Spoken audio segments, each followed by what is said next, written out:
The Avatar Returns. And the funny thing is, on the last one I was saying how the first episode I wanted to see it, but I didn't have to see it. This is the episode where that happens. This is the episode where I thought it really kind of gets fun, and you sort of see the cool things they can do with the powers, and the story sort of gets sort of thick and stuff like that. So this one was a lot of fun. What sort of, if you hear thunder, by the way, saying before, like the humor was a little off, and in some scenes it still kind of is, and it's a little weird and awkward.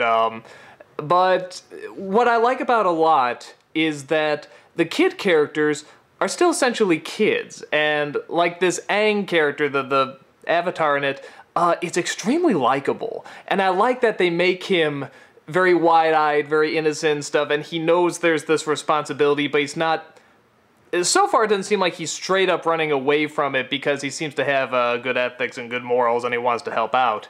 The other thing too, a character that when I first saw him, I'm like, oh jeez, I hope this kid isn't annoying, and that's the brother character.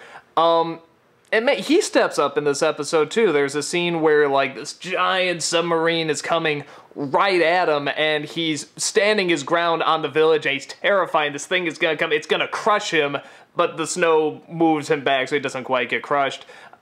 Strategically not a smart move, but I really like the fact that he was gonna stick there, he was gonna stand his ground. And even when he tries to fight the Prince character and comedically sort of gets his ass handed to him, it shows he really does have sort of this brave side, that, you know, he's a goof up and he's a complainer, but he will stand up for him. So I really like that. I thought that was really cool. You know, it sort of gives him much more likability instead of just being like, just sort of a comic relief. So I really like that a lot. And this one we finally get some of the action coming through. This is where the Avatar he's captured by the Prince and he has to escape. And this show is so good, and this I very much connect to sort of like that Japanese side where they can really come up with creative fight sequences. And just some great scenes of, you know, just him in a room and the Fire Prince and the Avatar with his wind bending, what they can do to one another. Just the objects in the room, you know, just using like the mattress from the bed slamming against him and taking him and throwing him up and down and using the fire and the wind to put out the fire and stuff. A lot of fun, a lot begun too, with the sister and the brother gonna find the Avatar. Looks like they're going to, you know, sort of figure out what his backstory is as well, and they're gonna teach her how to waterbend, and then he's gonna sort of discover his true potential.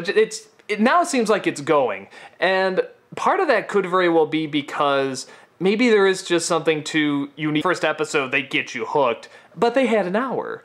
And now that these two episodes are combined together, I do really want to see the next episode, and I want to know what's going to happen. Even if I did this weight now that he has to carry, and he has this great responsibility, but he still wants to travel to see the great sights and goof off, and I like how in the opening, it seems like they set the tone pretty well in this opening, too. I don't know if the intros change each time, but the sister is giving the backstory of everything that's going on, and she talks about Aang, you know, the great last airbender, you know, who I'm sure is going to be our hero, but kind of has a bit of learning to do. And just seeing him laughing while on that ball of air and then slamming into a wall, I mean, that's a very likable character, and that's a character that you want to follow because you know he isn't totally absent-minded. You know he's not just a goofball.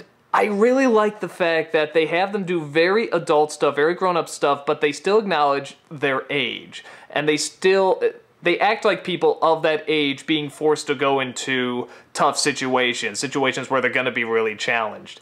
And I'm liking that a lot. You know, remind me a little bit of the Hunger Games, where if I was to watch this, if this was to be given to me as, hey, this is an adult show, I might have a few more issues with it, but the fact that it's marketed towards kids, and a lot of people are going to say, oh, what? There shouldn't be a difference. Kids should be treated as adults.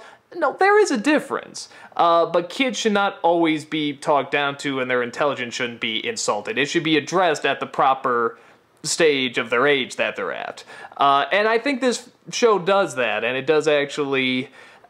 It's a very good balance of sort of this good action, this good drama, but sort of this lighthearted comedy that comes from their age and what they're being put into.